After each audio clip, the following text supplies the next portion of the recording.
Build better, not blindly. Metro Manila does not need to choose between progress and trees. We need roads. We need better transportation. We need infrastructure that can support a growing city.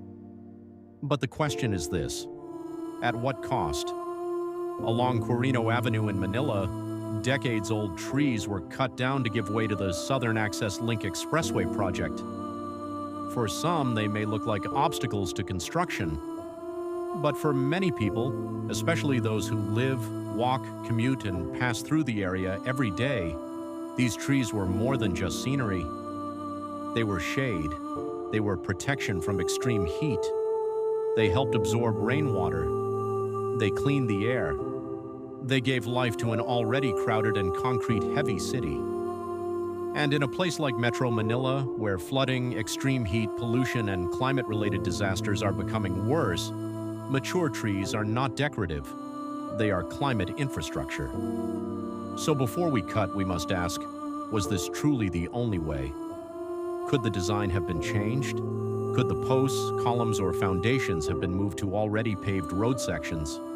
Could longer span structures have been used to avoid the tree roots and trunks? Could the ramp footprint have been reduced? Could engineers redesign the project around the trees instead of removing the trees for the convenience of construction? Because real progress should not mean destroying the few remaining natural protections we still have. Replacing old trees with seedlings is not the same. A young tree cannot immediately replace the shade, canopy, root system, cooling effect, and flood mitigation value of a mature tree that has stood for decades.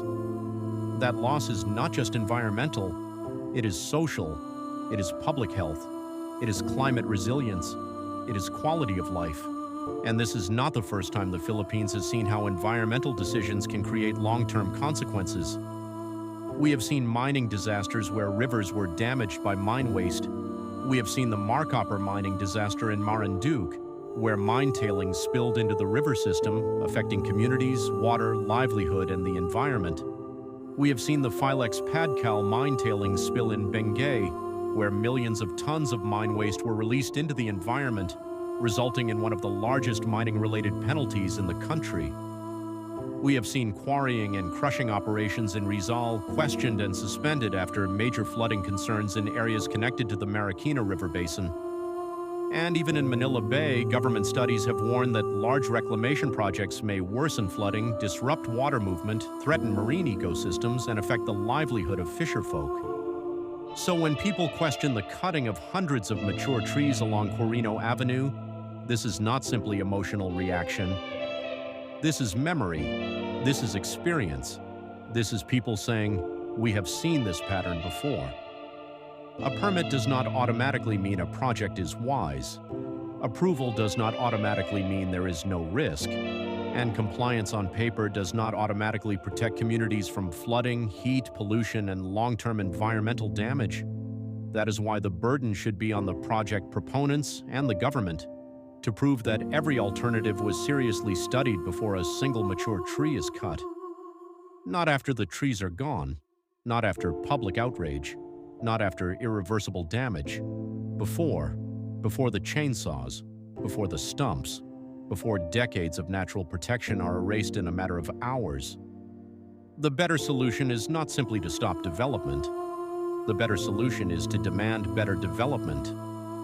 Build if necessary, but redesign first. Use longer spans. Shift foundations away from tree zones.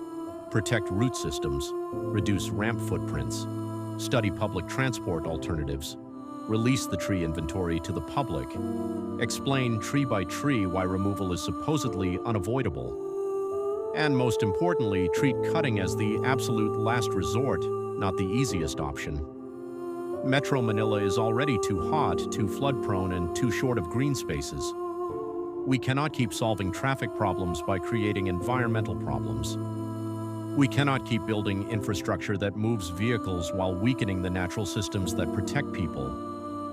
A modern city should not only move cars faster. A modern city should protect people better. Progress should be smarter than this. Progress should be greener than this. Progress should build around life, not erase it. So the call is simple. Do not just build more roads, build better. Save the trees, protect the city, and make infrastructure that serves the future, not only the present.